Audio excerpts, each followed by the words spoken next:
Once upon a time in the music realm, there was a rapper named Childish Gambino, known for his catchy tunes and clever lyrics. In 2018, released the hit song, This Is America, which took the world by storm. But little do we know, the song had a secret backstory. You see, rumor has it that This Is America was actually meant to be a diss track, directed at none other than Mighty Drake, the Canadian rap sensation. Gambino supposedly had some beef with Drake and decided to express his frustration through the power of music. Fast forward to 2023, during Drake's grand tour, as fate would have it, Drake took the stage and decided to throw some shade at poor Gambino, leaving Gambino feeling like a deflated balloon at a birthday party. Now the question in everyone's mind is, Childish Gambino, is he scared to release new music because of Drake? Some folks believe that Gambino has given up on the music game altogether, treating it like a mere side quest in his adventurous life. After all, he was an actor before he became a rapper, shining brightly in shows like Community and even having his own creation called Atlanta. I will embark on a quest to uncover the truth behind Gambino's disappearance from the music scene. From the beginning of his career to the present day, I shall gather all the early signs and clues to decipher this. Donald McKelney Glover Jr., born in a military base, emerged in the world on September 25th, 1983, Sunny Edwards, California.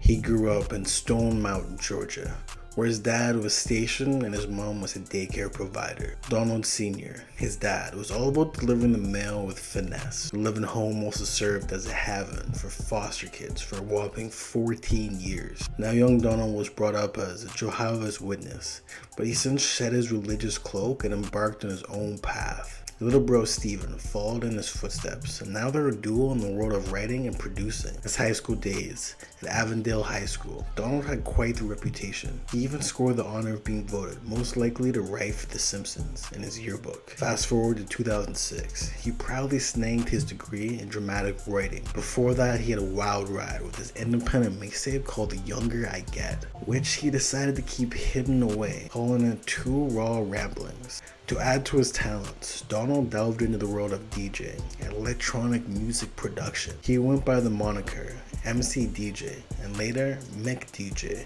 In 2006, Donald Glover made quite an impression on producer David Miner when he sent his writing samples, including his spec scripts for The Simpsons. Miner and Tina Fey were blown away by Glover's talent and probably hired him as a writer for the hit sitcom 30 Rock for 3 years from 2006 to 2009. Glover penned witty scripts for the show and even made occasional appearances on screen. His hard work paid off when he and his fellow writers received Prestige Writer's Guide of America Award for Best Comedy Series in 2008. However, not all auditions went as planned, as Glover tried out for the role of President Barack Obama on Saturday Night Live, but was ultimately passed over in favor of Fred Armisen. During his time at New York University, Glover joined forces with the sketch comedy group Dare Comedy, showcasing their hilarious sketches on YouTube since 2006. Glover wrote and starred in a full-length comedy film called Mystery Team. The movie, which revolves around amateur teenage detectives, premiered at the renowned Sundance Film Festival in 2009. Glover took on the role of Troy Barnes, a former high school jock in the NBC sitcom Community, started in September 2009. However, he didn't return as a regular cast member for the show's 5th season, appearing in only 5 episodes. While there were rumors that he left to pursue his music career, Glover revealed through handwritten notes on Instagram that his decision was driven by personal reasons, a desire for more independence in his projects. When asked to return for the 6th season, he ended up declining, feeling it wouldn't benefit the show, the audience, or himself as an actor. As for his music career, Glover adopted the stage name Childish Gambino. He released several mixtapes, including Sick Boy in June 2008, Poindexter in September 2009, and I Am Just a Rapper, and I Am Just a Rapper 2 in 2010. In July of that year, he dropped Cul-de-sac, his 3rd mixtape. Glover also showcased his stand-up skills with a 30-minute set on Comedy Central Presents on March 2010. Also in 2010, there was a Twitter campaign with the hashtag Donald for Spider-Man, suggesting the Glover for the role as Spider-Man. Stan Lee, the creator of Spider-Man, supported the idea. Glover did an addition, and the role ultimately went to Andrew Garfield. However, Glover's influence can still be seen as he later voiced the character in the Ultimate Spider-Man animated series. Glover's more mainstream journey kicked off when the release of his EP in March 2011. It came with a music video for the song Freaks and Geeks, and even hosted the MTV U Woody Awards. But he didn't stop there. Glover hit the road with I Am Donald tour. He made his mark on the 2011 Bonnaroo Music Festival. And let's not forget about the 1-hour stand-up special, Weirdo, which had viewers laughing their socks off when it aired on Comedy Central November 2011.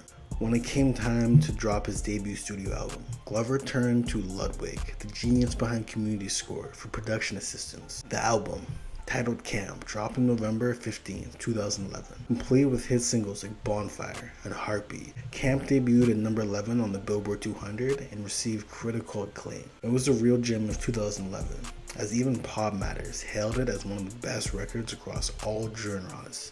That year, Glover had big plans for his Camp Gambino tour, but unfortunately he had postponed it to April 2012 due to a foot fracture. Not one to rest, Glover continued to release new music, including tracks like Eat Your Vegetables and Fuck Your Blog. He also treated fans to his 6th mixtape, Royalty, which dropped July 2012.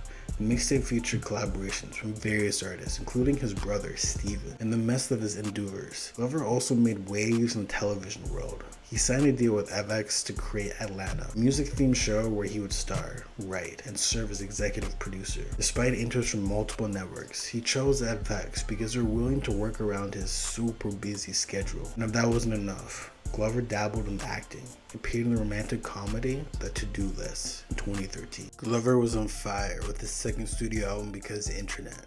After wrapping up recording in October 2013, he unleashed the album in December, hitting number 7 on the Billboard 200 charts. He gave us catchy singles like 3005, Crawl, and Sweatpants. 3005 even climbed to number 8 on the UK R&B chart and made its way to 64th spot on the Billboard Hot 100. To promote Because the Internet, Glover got creative. He wrote a short film called Clapping for the Wrong Reasons. It served as a prelude to the album, but that's not all. He went all out and released a 72-page screenplay designed to sync up with the album. Glover's music career wasn't the only thing that he had going. He directed a music video for Jhené Aiko's The Pressure and even made a guest appearance on her previous single, Bed Piece. And if that wasn't enough, he dropped a mixtape called STN MTN, an EP called Kui.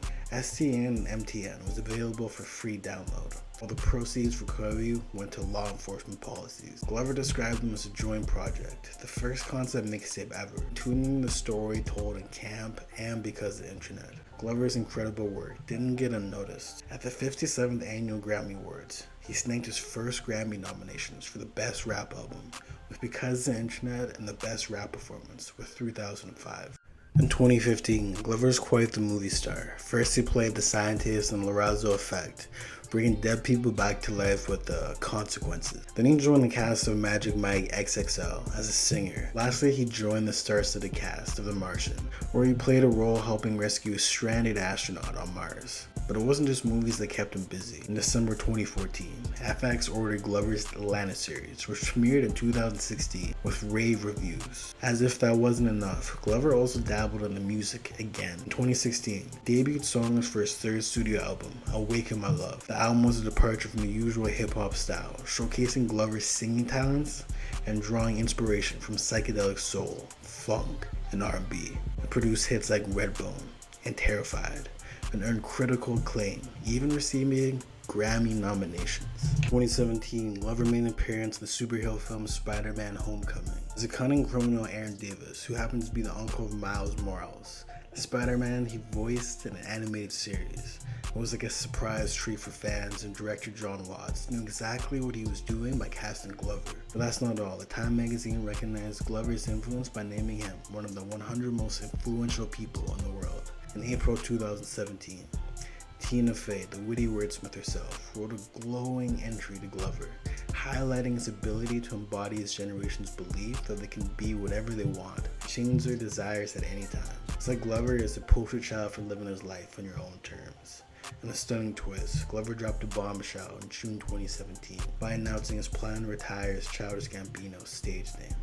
At the Governor's Ball Music Festival, he left the crowd in suspense, proclaiming, "I'll see you for the last Gambino album," before making a dramatic exit. He later revealed in an interview that he felt his music career had run its course, comparing it to a lackluster third sequels. In January 2018, Glover made a big move by signing with RCA Records, and he described it as a necessary change of pace.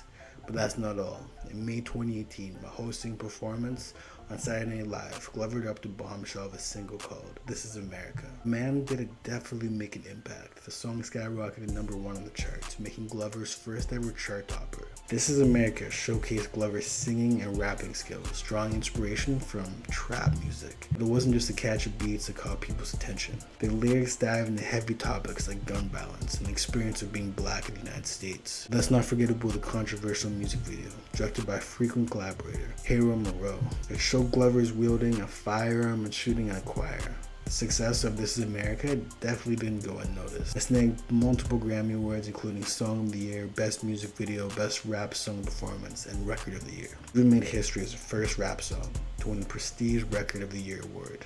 Glover is definitely on a roll with his latest ventures. He signed a deal with Amazon Studios, and he's got all sorts of projects in the works. First up, he's producing and starring in the television reboot Mrs. and Mr. Smith. But that's not all. Glover is flexing his writing skills too. He's in the midst of crafting a trilogy of feature films. In the world of television, Glover has some exciting projects brewing. Atlanta is back in action, with both season 3 and 4 completed and ready to grace our screens. And that's not all. He's also cooking up a Disney Plus Star Wars series. Glover is set to star and produce a feature film in the Spider-Man universe. Let's not forget about the Amazon series Swarm, starring an incredible cast. Glover has the community fans buzzing. The rumors are swirling that he'll be part of the highly anticipated Community movie. Creator Dan Harmon believes Glover will make a comeback, and Glover himself confirmed it in April 2023. In conclusion, I don't think we'll ever get a Childish Gambino ever again, as he's definitely kind of moved past being a rapper, but who knows, maybe we'll see like an EP one of these days. He is like 39 right now, but you know, he's definitely just a humongous inspiration to me personally.